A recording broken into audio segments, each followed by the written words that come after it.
3장 19절로 25절 말씀을 통해서 행복한 삶을 위하여 스스로 용기를 내십시오. 행복한 삶을 위하여 스스로 용기를 내십시오 라는 제목으로 하나님 말씀 증거하겠습니다. 행복한 삶을 위하여 시리즈 8번째 시간입니다. 우리가 인생을 살 때 행복한 삶을 위하여 꼭 필요한 것이 있다면 행복한 삶을 누리기 위하여 반드시 이겨야 될 대상이 있다는 것입니다. 그것이 바로 낙심입니다. 우리 인생에 낙심이 도전할 때 그 낙심 앞에 지고 나면 우리 인생은 행복한 삶을 누릴 수가 없습니다. 행복한 삶을 위한다면 반드시 낙심이라고 하는 도전을 이겨야 합니다. 너희가 선을 행하되 낙심하지 말지니 때가 되면 거두리라. 우리 주님이 하신 말씀처럼 반드시 거두게 되는 인생의 바로 직전에 낙심의 때가 온다는 것입니다. 그 낙심의 때에, 낙심을 이길 때에 우리가 수고하고 행했던 모든 선한 일들의 결실들을 거둘 수 있다 하는 것입니다. 그러기에 우리가 행복한 삶을 위해 꼭 필요한 것이 있다면 낙심이라고 하는 것을 이겨야 합니다. 우리 인생이 우리가 원하는 그 행복들이 올 때에 우리가 짜놓은 인생의 스케줄대로 오지는 않습니다. 그렇기 때문에 살면서 역경도 만나고 또 실망감도 있습니다. 이런 것들이 도전에 오면 사람들은 삶에 대한 열의도 없어지고 기쁨도 없어지고 소망도 없어지고 믿음도 흔들리게 됩니다. 근데 그럴 때에 우리 주변에 고마우신 분들이, 우리 가족들이, 친지들이, 또 교우들이, 또 선생님이 또는 목사님이 우리를 격려해주고 축복해주고 칭찬해준다면 우리가 힘을 얻고 그 낙심의 때를 이기고 승리하게 될 것입니다. 그런데 우리가 진실한 행복한 삶을 위한다면 이와 같은 다른 사람이 시시때때로 우리에게 격려해 주는 것도 너무 고맙고 감사한 일이지만 가장 근본적으로 내가 내 자신 스스로 어떤 어려움 속에서도 스스로 용기를 내는 법을 배워야만 합니다. 우리 주변에 있는 사람들이 우리가 원하는 만큼 우리가 원하는 때에 그토록 우리를 잘 격려해 주지는 못합니다. 아무리 우리에게 관심이 많고 또 우리를 향해서 기도하고 있는 분들이라 할지라도 우리가 꼭 원하는 때 그때 막상 찾아가서 격려해주고 축복해주고 칭찬해주고 이렇게 되지는 잘 않습니다. 그렇기 때문에 우리 인생에 힘들고 어려울 때마다 내 자신 안에서, 내 스스로에서, 내 내면에서부터 나에게 용기를 주는 법을 배워야만 우리가 어떤 낙심의 상황에서도 그걸 이기고 승리하고 마침내 하나님이 우리에게 주시는 놀라운 복들을 다 누릴 수 있게 됩니다. 다윗이라고 하는 인물이 인생을 그렇게 살았습니다. 그래서 다윗이 성공자가 된 것입니다. 그래서 다윗이 축복의 사람, 행복한 사람이 된 것입니다. 성경은 이와 같이 말합니다. 사무엘상 30장 1절 이하에 보니까 다윗과 그의 사람들이 사흘 만에 시글락에 이른 때에 아말렉 사람들이 이미 네겝과 시글락을 침도하였는데 그들이 시글락을 쳐서 불사르고 거기에 있는 젊거나 늙은 여인들은 한 사람도 죽이지 아니하고 다 사로잡아 끌고 자기 길을 갔더라. 다윗과 그의 사람들이 성읍에 이르러 본즉 성읍이 불탔고 자기들의 아내와 자녀들이 사로잡혔는지라. 다윗과 그와 함께한 백성이 울 기력이 없도록 소리를 높여 울었더라. 다윗의 두 아내 이스라엘 여인 아히노암과 갈멜 사람 나발의 아내였던 아비가일도 사로잡혔더라. 지금 다윗이 있는 터전이 시글락인데 그 시글락에 다윗이 도착하고 보니까 아말렉이라고 하는 족속이 와서 이미 거기를 초토화시킨 겁니다. 완전히 자기의 삶의 터전을 불살라버리고 자기 아내 또 자녀들 다 잡아갔습니다. 자기뿐만 아니라 자기 부하들의 아내, 자녀들, 가정을 완전히 다 잡아간 것입니다. 울 기력이 없도록 펑펑 울기 시작합니다. 그렇지 않겠어요? 삶의 기반이 다 없어진 거예요. 하루아침에 다 불타버렸고요. 가정, 자녀들은 다 끌려가고 아내도 끌려갔습니다. 다윗의 입장에서는 정말 답답한 일입니다. 그런데 거기다가 한수를 덧떠서 그동안 다윗을 믿고 따랐던 사람들조차도 그런 슬픔과 고통을 당하자마자 다윗을 죽여버리자고. 사람들의 심리가 참 이상해요. 자기 인생 안 풀리면 지도자를 향해서 원망합니다. 국가 경제 어려우면 대통령 탓이라 그러고 이런 식으로 자기 삶의 어려운 부분을 누군가를 향하여 희생양을 만들고 그를 향해서 도전하는데 대부분 지도자를 향해서 그렇게 도전을 합니다. 다윗을 따랐던 많은 사람들도 다윗을 향하여 똑같이 합니다. 오늘 6절에 보니까 백성들이 자녀들 때문에 마음이 슬퍼서 다윗을 돌로 치자 하니 사면초가예요. 자기 가정도 깨졌고요. 자기의 삶의 터전도 불탔어요. 부하들도 마찬가지예요. 거기다가 한술 덧떠서 자기를 믿고 따랐던 사람들까지도 이제 등을 돌리고 돌을 던지려고 합니다. 아무리 천하의 다윗이라 할지라도요, 다급할 수는 없어요. 그래갖고 그 다음에 뭐라 합니까? 다윗이 크게 다급하였다. 그러니까 누구라도 이럴 때 다급하고 힘들죠. 근데 다윗이 다윗 됐던 이유가 뭡니까? 왜 다윗이 행복해집니까? 왜 다윗이 인생을 마침내 성공합니까? 그 다음에 그 이유가 나오는 거예요. 우리 같이 한번 읽어볼까요? 사무엘상 30장 6절 한번 띄워주시고요. 우리 같이 한번 읽어봅시다. 시작. 백성들이 자기들 때문에 마음이 슬퍼서 다윗을 돌로 치자 하니 다윗이 크게 다급하였으나 그의 하나님 여호와를 힘입고 용기를 얻었더라. 다윗은 뭐가 있었어요?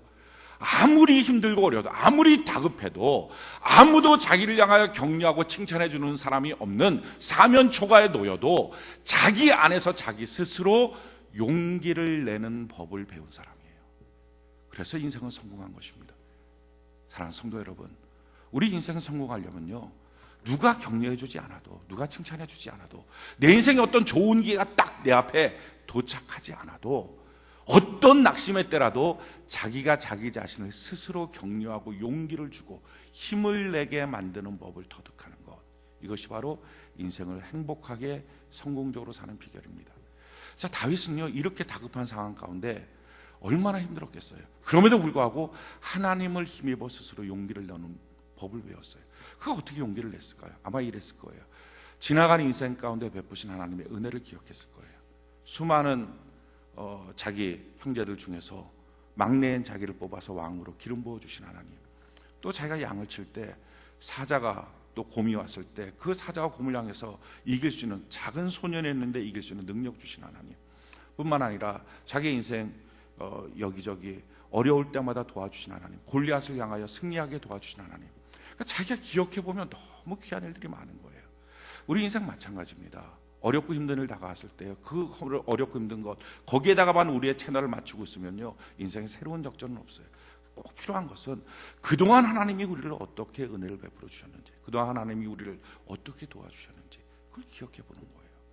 그리고 마침내 이걸 기억하니까 마음 전체가 승리의 마음으로 꽉 찼어요.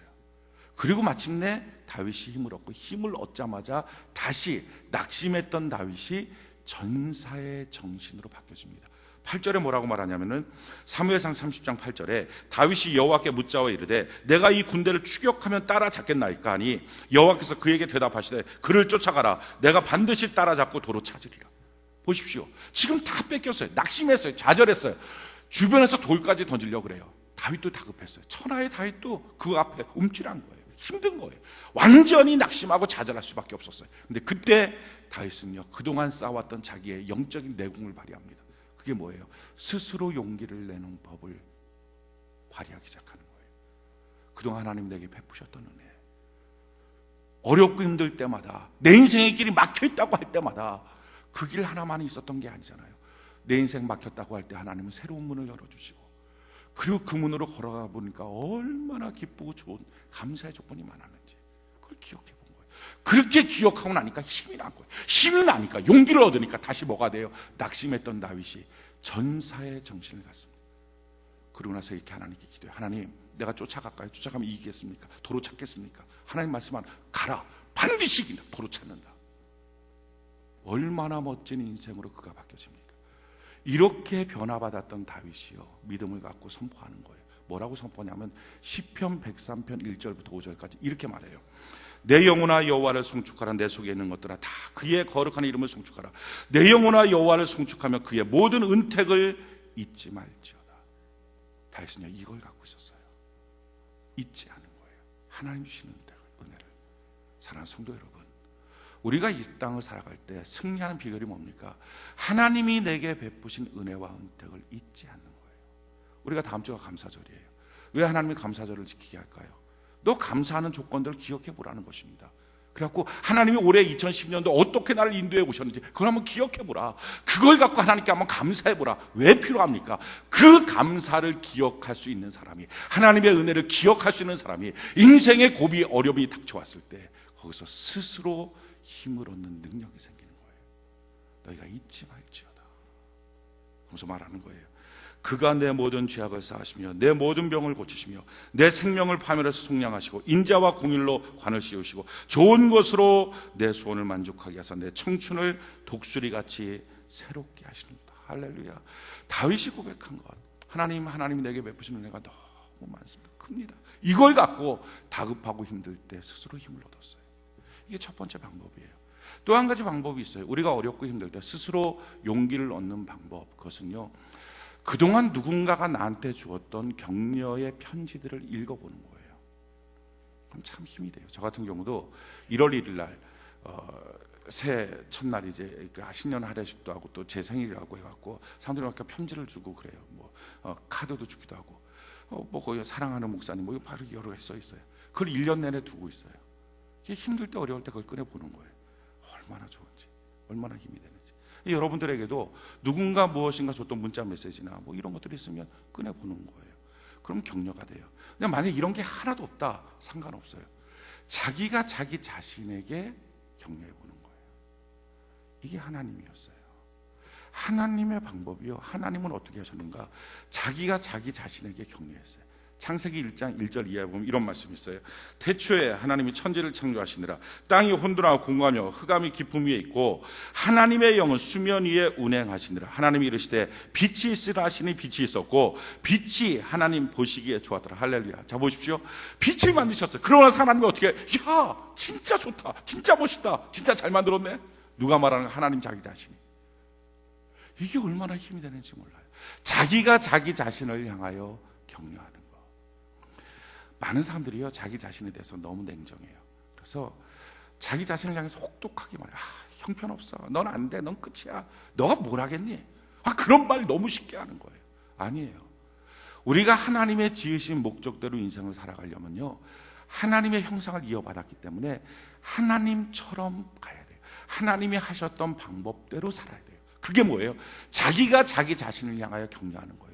야, 오늘 나 예배 왔잖아. 비 오는데, 이 쌀쌀한데 예배 왔잖아. 야, 이번 한 주간 하나님 예배드린 나를 지켜주실 거야. 할렐루야. 놀라운 하나님의 새로운 역사를 허락해 주실 거야. 막 격려하는 거예요, 자기 자신을. 이게 하나님의 방법이에요.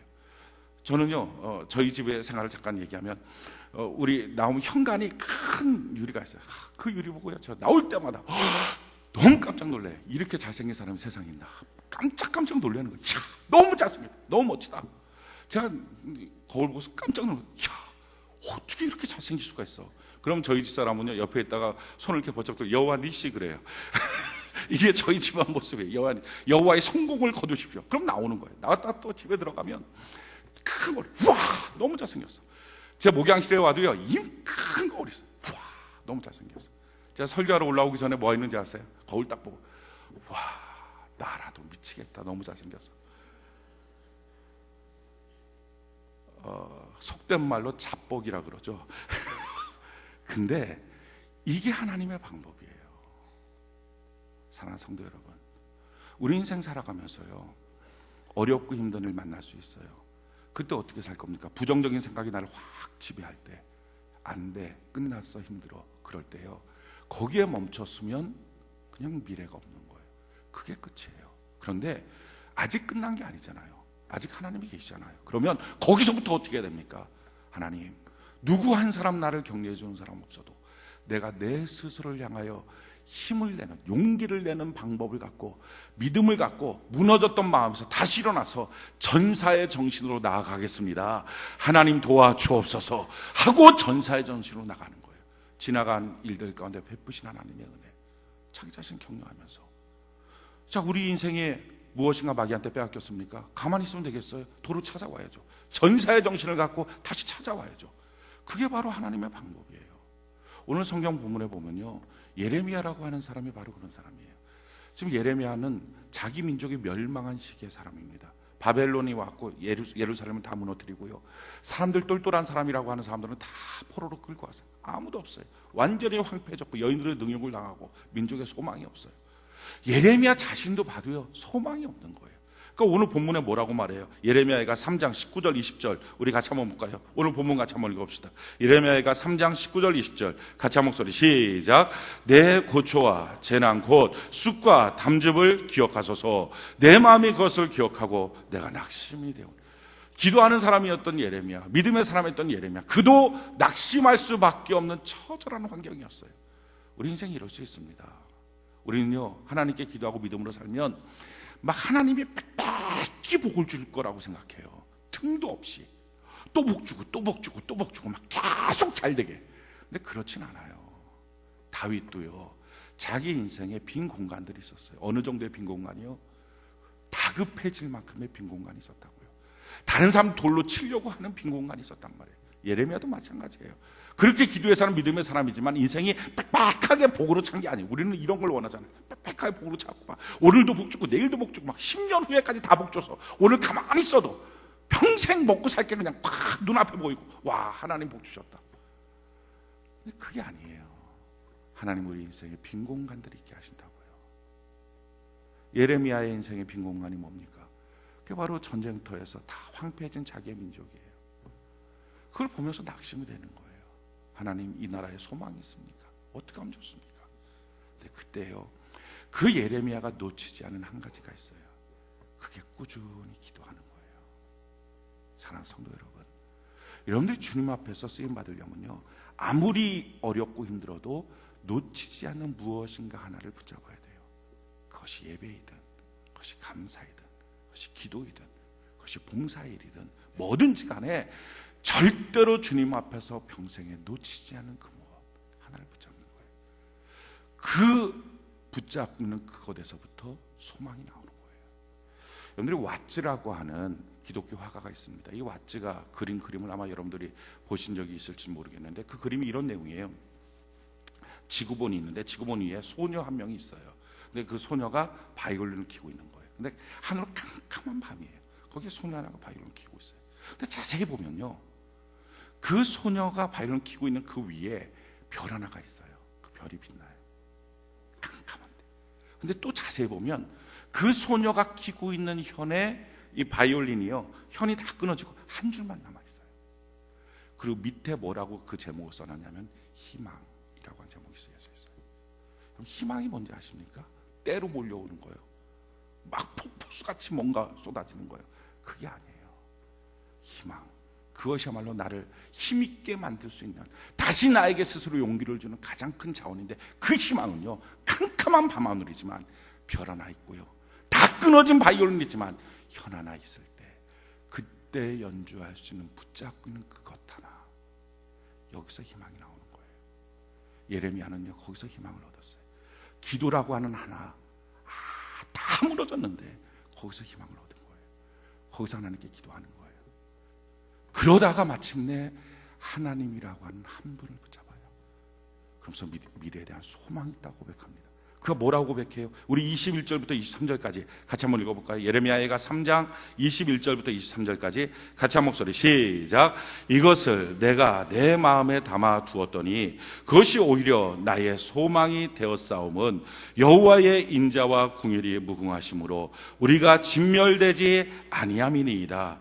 이것들이 아침마다 새로우니 주의 성실하심이 크시도소이다. 기도라고 하는 한 가지 현을 붙잡고 있을 때 그의 마음속에 마침내 거기서부터 소망이 생겨요. 희망이 생겨요. 용기를 얻기 시작해요. 그 용기의 근원이 뭐였어요? 오늘 성경은 세 가지로 말해요. 예레미야가 붙잡았던 용기의 근원, 소망의 근원, 그것은 여호와의 인자, 여호와의 궁율, 23절에 보니까 여호와의 성실, 이 세 가지였다는 거예요. 우리도 마찬가지예요. 여호와 하나님의 인자, 바로 그것이 있기 때문에 우리는 소망이 있어요. 인자라고 하는 단어는 히브리어로 헤세드입니다. 이 헤세드라고 하는 단어는 자비라고 하는 단어로 번역이 되는데, 이 내용은 이런 거예요. 멈출 수 없는 무조건적인 사랑, 이게 인자, 이게 자비, 헤세드예요. 그러니까 우리가 누군가를 사랑하려고 그러면 사랑하다가 멈칫멈칫해요. 그래갖고 사랑 싸움을 하는 거예요. 100% 그냥 막 확 사랑이 안 가는 거예요. 뭔가 좀 못마땅한 거, 뭔가 좀 바꾸고 싶은 거, 이런 것들이 보이는 거예요. 그런데 헤세드가 뭐냐면은 설사 그런 게 다 보여도 멈출 수가 없는 거예요. 그냥 완전히 마음이 쏟아져 버렸으니까. 그게 헤세드예요. 완전히 자기의 마음을 쏟아버린 그 사랑, 멈출 수 없는 그 사랑, 그 헤세드. 주님의 그 사랑이 우리에게 있는 거예요. 그래서 우리는 소망이 있어요. 그 다음에 또 한 가지 뭐라고 말해요? 여호와의 궁율이 우리에게 무궁하다라고 말해요. 궁율이라고 하는 단어는요, 벌받아 마땅한데 벌받는 일을 중단하고, 그러니까 때리던 회초리를 꺾어버리고 끌어안아 주는 순간, 이게 궁율이에요. 우리가 우리 자녀들 말썽 폈을 때 혼내키잖아요. 일로 와, 너 회초리 좀 맞아. 근데 회초리 때리다가 그거 어떻게 생각한 만큼 다 때립니까? 몇 대 때리다가 너무 가슴 아프니까 때리던 회초리 꺾어버리고 끌어안고, 내가 너 얼마나 사랑하는지 아니? 그 순간이 구밀이에요. 우리가 벌받아 마땅한데 우리 하나님은요, 때리던 회초리 끊어버리고 끌어안고 내가 너 사랑한다. 그 구밀이 무궁한 거예요. 그러면서 오늘 본문에서 더 놀라운 사실 우리에게 가르쳐주고 있어요. 22절 우리 다시 한번 읽어볼까요? 22절 같이 한 목소리 시작. 여호와의 인자와 궁율이 무궁하심으로 우리가 진멸되지 아니합니다. 우리가 진멸되지 않는 이유, 우리가 살아있는 이유. 참 고통스럽고 힘들 때 있어요. 정말 원하는 소망이 안 돼갖고 답답할 때 있어요. 그런데 그 다음날 아침에 눈이 떠지는 거예요. 차라리 눈이 안 떠지면 좋은데 너무 실망스러운 사건 앞에 그 다음날 아침에 눈이 떠지는 거예요. 더 원망스러운 건요, 그 눈이 떠지고 난 다음에 배가 고픈 거예요. 밥을 먹는 거예요. 밥 먹고는 자기 자신을 보면서 한심한 거예요. 더 뭐냐 도대체. 근데요, 오늘 성경이 뭐라고 말해요? 너가 왜 아침에 눈 떴는지 아니? 그 실망스러운 사건 속에서도 너가 왜 여전히 살아가고 있는지 아니? 세상은 뭐라고 말해요? 더 고통받으려고. 앞으로 계속 이런 일이 생길 거야. 계속 이런 고통이 있을 거야. 근데 주님이 말해, 아니야. 너한테 아침에 눈이 떠진 이유는 주의 인자와 긍휼이 무궁함을 경험하도록 하기 위해서 하나님이 너에게 눈을 띄워준 거야. 할렐루야. 그러니까 아무리 고통스럽고 어려워도요, 눈이 떠졌다는 것은, 내가 살아있다는 것은, 내가 여전히 그 가정에 있다는 것은, 여전히 그 회사를 다니고 여전히 그 사업을 진행하고 있다는 사실은요, 이제부터 하나님의 인자와 긍휼을 경험할 수 있기 때문에 하나님이 우리를 진멸하지 않으신 줄로 믿습니다. 그러니까 소망이 있는 거예요. 야, 이제부터 하나님의 무궁한 축복이 있구나. 그래서 주님, 내 눈이 띄어진 거군요. 내가 살아있는 거군요. 또 한 가지 너무 놀라운 사실을 오늘 고백하고 있어요. 23절 뭐라고 말해요? 이것들이 아침마다 새로우니 주의 성실하심이 크시도소이다. 성실은요, 일관성이에요. 하나님은 한 번 잘해주고 끝나는 게 아니고 계속 꾸준히. 이게 소망이에요. 오늘 예레미야가 하나님을 발견하면서 고백한 소망이 뭡니까? 민족이 다 무너지고 깨어져도요, 하나님, 이제부터 하나님의 인자가 있겠군요. 이제부터 하나님의 긍휼이 있겠군요. 주의 성실하시기 때문에 꾸준히. 그래서 마침내 아무리 어렵고 힘들어도 주님이 이기시겠군요. 주님이 성공하시겠군요. 여호와 니시의 깃발이 꽂히겠군요. 이 고백을 하는 거예요. 그러면서 마침내 기도의 결론을 그가 뭐라고 맺습니까? 24절 25절 우리 같이 한번 읽어볼까요? 예레미야 애가 3장 24절 25절 우리 같이 한번 한 목소리 읽어봅시다. 시작. 내 심령에 이르기를 여호와는 나의 기업이시니 그러므로 내가 그를 바라리라 하도다. 기다리는 자들에게나 구하는 영혼들에게 여호와는 선하시도다. 아멘. 오늘 예레미야 고백하는 게 뭐예요? 하나님이 나의 기업입니다. 하나님이 기업이라면 하나님이 망하겠어요? 누가 하나님을 망하게 하겠어요? 누가 하나님을 무너뜨리겠어요? 절대로 망할 수 없는 여호와 하나님, 하나님이 나의 기업입니다. 이제부터 내 인생의 소망은요, 주님의 인자, 주님의 긍휼을 경험할 수 있도록 눈을 띄워주신 것 감사하고 주의 성실로 꾸준히 일관되게 복주실 하나님 때문에 내가 기대하고 소망을 갖습니다 하고 예레미야가 소망을 갖는 거예요. 우리도 마찬가지입니다. 우리가 소망이 있는 이유, 지나간 인생 가운데 베푸신 하나님의 은혜를 기억할 때, 오늘 내 자신을 격려할 때, 또 미래를 향해서 하나님이 베푸실 인자와 긍휼이 있다는 사실 앞에 우리가 소망을 갖는 거예요. 그럴 때 여호와 하나님 나의 기업입니다. 내 기업은 그러기에 망하지 않습니다. 하나님을 기업으로 붙잡으면 더 놀라운 사실이 한 가지 있어요. 여호와 하나님이 나를 기업으로 삼아주세요. 성경에 보니까요, 신명기 32장 9절로 14절에 보니까 여호와의 분깃은 자기 백성이라 야곱은 그가 택하신 기업이로다. 우리가 하나님의 기업이래요. 자 보세요, 하나님이 운영하시는, 하나님이 사장된 기업이 망하겠어요? 근데 그 기업이 바로 나래요. 우리 망할 수 없는 존재예요. 근데 나를 기업 삼으신 하나님이 어떻게 하십니까? 이렇게 말씀하시는 거예요. 여호와께서 그를 황무지에서 짐승이 부르짖는 광야에서 만나시고 호위하시며 보호하시며 자기 눈동자같이 지키셔도다. 우리가 주님 만나는 현장은요, 좀 황무지일 수 있어요. 광야일 수 있어요. 짐승들이 부르짖는 터전일 수 있어요. 그래서 무섭고 낙심되고 힘들 수 있습니다. 그런데 거기서 하나님 우리를 만나셔갖고요, 호위하시고 보호하시고 하나님의 눈동자같이 우리를 지켜주시는 거예요. 이 눈동자만큼 기가 막힌 게 없어요. 우리의 인체 가운데 거풀이 있는 건 눈동자 하나예요. 나머지는 거풀이 없는데 이거는 거풀이 있어요. 딱 덮어져요. 땀이 내리면 눈썹이 있었고 옆으로 이렇게 싹 흘러가요. 눈동자를 보호하느라고 이렇게 싹 흘러가요. 먼지가 들어오면 눈이 탁 자동적으로 닫혀요. 안 들어오게. 그리고 속눈썹이 있어갖고 먼지가 들어온 거 탁 쳐내버려요. 그래도 혹시 들어간 거 있으면 눈물이 자동스럽게 싹 나갖고 쏙 빠져나가요. 그래도 안 나가는 거, 그러면 이제 밤새도록 한 곳으로 모아갖고 눈곱이 돼갖고 아침에서 똑 떨어뜨리면 딱 끝나요. 눈동자같이 완벽하게 보호하신 하나님. 근데 이렇게 보호하실 뿐만 아니라 우리가 기업이니까 이렇게 보호하실 뿐만 아니라 더 놀라운 것은요, 우리 훈련시키고 성숙시켜요. 뭐라고 훈련시키고 성숙시키냐면은 11절에 보니까 마치 독수리가 자기의 보금자리를 어지럽게 하며 자기의 새끼 위에 너풀거리며 그의 날개를 펴서 새끼를 받으며 그의 날개 위에 것을 엎는 것 같이. 독수리가 훈련시키잖아요. 어떻게 훈련시킵니까? 새끼들을 자기 날개 바닥 높이 올라가서 탁 뒤집어요. 그러면 새끼들이 살려고 그냥 막 날개짓을 하는 거예요. 근데 날개짓을 암만 해도 떨어져요. 날개들이 쭉 떨어져요. 이게 훈련시키는 거예요. 강력한 날개를 주려고, 독수리처럼 높이 올라가게 하려고 막 날개들. 이게 여러분들의 기업일 수 있어요. 엄청나게 노력하는데, 애쓰는데 추락할 수 있어요. 이게 여러분들의 자녀의 입시 문제일 수 있어요. 지난번에 제가 간증문 하나를 받았어요. 우리 청소년팀 아이의 간증인데요, 그 간증 내용이 이런 내용이에요. 뭐였냐면은, 하나님 왜 자꾸 날 떨어뜨려요? 저는요 눈물이 울컥 나오더라고요. 하나님 왜 자꾸 나를 떨어뜨려요? 내가 그렇게 원하는데, 그래서 내가 얼마나 열심을 냈는데, 얼마나 열심히 공부했는데, 딴짓 안 하고 공부만 하고 내가 그렇게 원했는데 하나님 붙여주면 안 돼요. 왜 자꾸 나를 떨어뜨려요? 저는 그 간증문을 보면서 눈물이 울컥 나왔어요. 왜 그래요? 독수리니까. 그렇게 날개짓 하는데 왜 추락합니까? 독수리니까. 닭이 아니니까. 닭은요 추락할 것도 없어요. 그렇게 안 키워요. 닭은 뭐 어디 날아다닐 것도 없는데 날개를 키워서 뭐예요? 그냥 닭장에다 두고서 알만 쑥쑥 잘 나오면 돼요. 그래갖고 꼼짝 못하게 이렇게 조그만한 데다가 해놓고 그냥 먹이만 막 주고, 그냥 먹이 먹고 누워 자고 먹이 먹고 누워 자고, 그러다 알 낳고, 그러다가 어느 정도 때 되면 그냥 잡아먹어버리고, 그게 닭이에요. 근데 우리는요 그런 닭이 아니에요. 독수리란 말이에요. 독수리니까 어떻게 해요?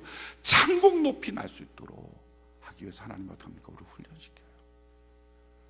왜 애쓰는데 추락합니까? 왜 노력하는데 안 될 때가 있습니까?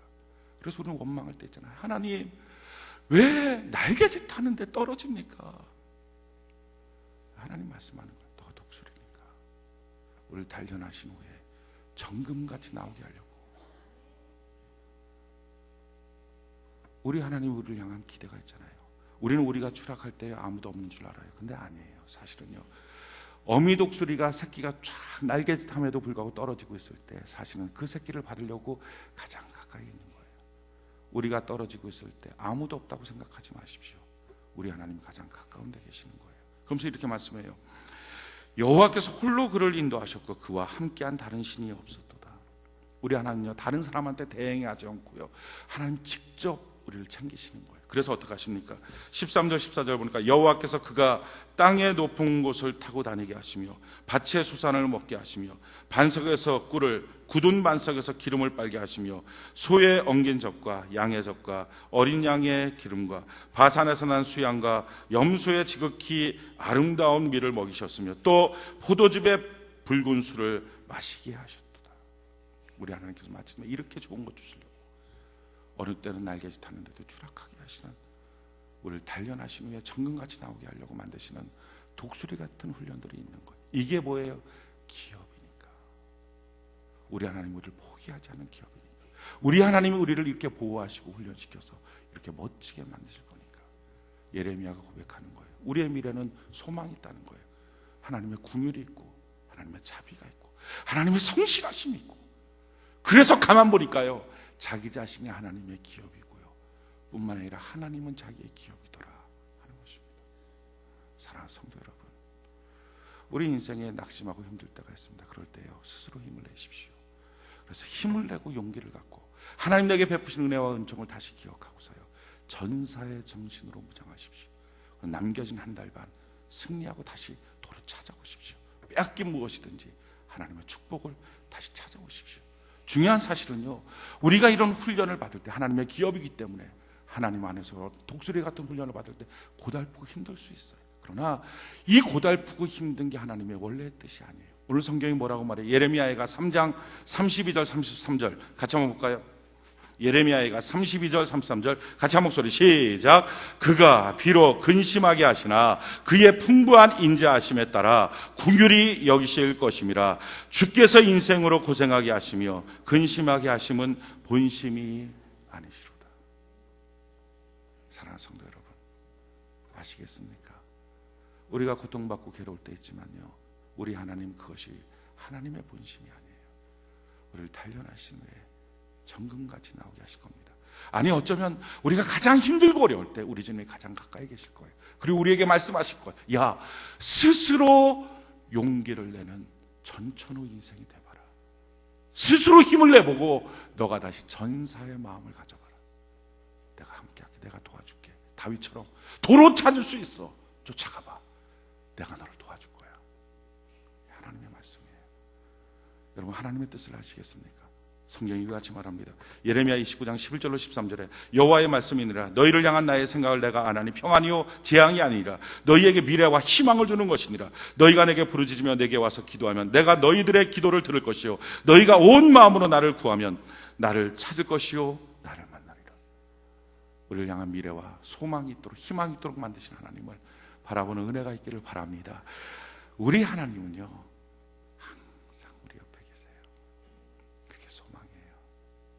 항상 우리 옆에 계시면서 그의 인자와 공의로 우리를 채워주세요. 우리가 잘 아는 시일 텐데요, 제가 한번 읽어볼게요. 모래 위에 두 발자국이라고 하는 시인데요, 어느 날 밤 나는 꿈을 꾸었네. 하나님과 함께 긴 해안을 걷고 있는 꿈을. 하늘 저편에는 내 살아온 인생 행로가 영상처럼 흐르고 있었지. 장면마다 나는 보았네. 모래 위에 두 발자국을. 하나는 내 것, 다른 하나는 하나님의 것. 내 인생의 최후의 장면이 나타났을 때 나는 돌아보았네. 모래 위에 두 발자국을.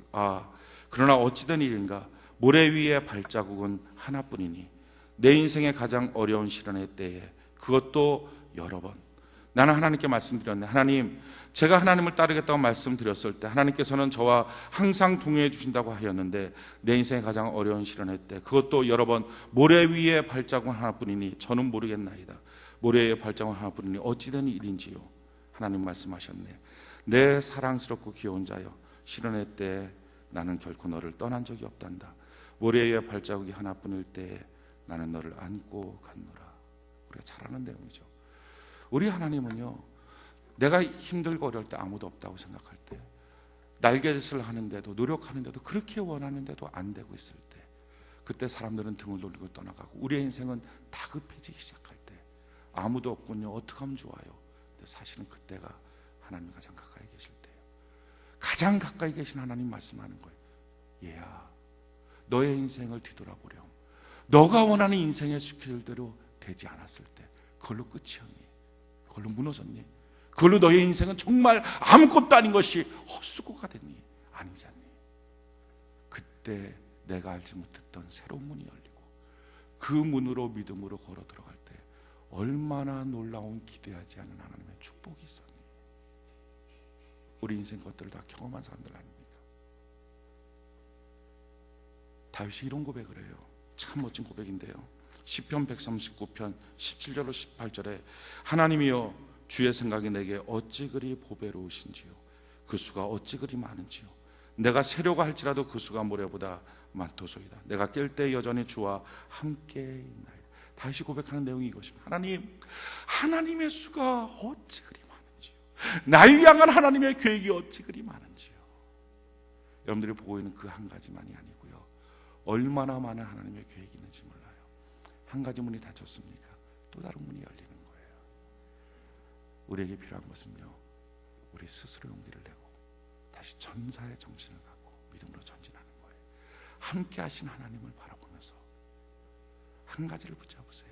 감사든지 기도든지 예배든지 봉사든지 무엇 하나 한 가지 붙잡고 있으면요, 거기서부터 공급하시는 여호와 하나님의 소망이 있어요. 그 소망 갖고 내 스스로를 격려하며 일으켜 나갈 때 우리 인생은요, 전혀 예측하지 못했던 새로운 축복의 문이 열리면서 감사하며 감격하며 인생을 살 수 있습니다. 우리 믿음의 선배들이요, 참 많이도 부르면서 울었던 찬양이 있어요. 그게 301장 찬양인데요, 이 가사를 제가 읽어드릴게요. 이런 내용이에요. 지금까지 지내온 것 주의 크신 은혜라. 한이 없는 주의 사랑 어찌 이루 말하랴. 자나깨나 주의 손이 항상 살펴주시고 모든 일을 주 안에서 형통하게 하시네. 몸도 맘도 연약하나 세임받아 살았네. 물 붓듯이 부으시는 주의 은혜 족하다. 사랑 없는 거리에나 험한 산길 헤맬 때 주의 손을 굳게 잡고 찬송하며 가리라. 주님 다시 배울 날이 날로 다가와 무거운 짐 주께 맡겨 벗을 날도 멀잖네. 나를 위해 예비하신 고향집에 돌아가 아버지의 품 안에서 영원토록 살리라. 우리 인생이요, 지금까지 지내온 것 주의 크신 은혜라. 이번 한 주간 우리 추수감사절을 준비하면서 주님의 은택을 잊지 마십시오. 한번 기억해 보세요. 얼마나 감사한지, 인생의 고비고비마다 붙잡아 주신 주님의 은혜 얼마나 감격스러운지 기억하십시오. 그리고 앞으로 인도하실 주님의 인자와 긍휼과 그 성실 앞에 기대하십시오. 그리고 스스로 격려하십시오. 힘을 내십시오. 이제는 전사의 정신으로 다시 무장하고 믿음으로 마귀에게 빼앗겼던 많은 것들을 도로 찾는 은혜가 있기를 예수님 이름으로 축원해 드립니다.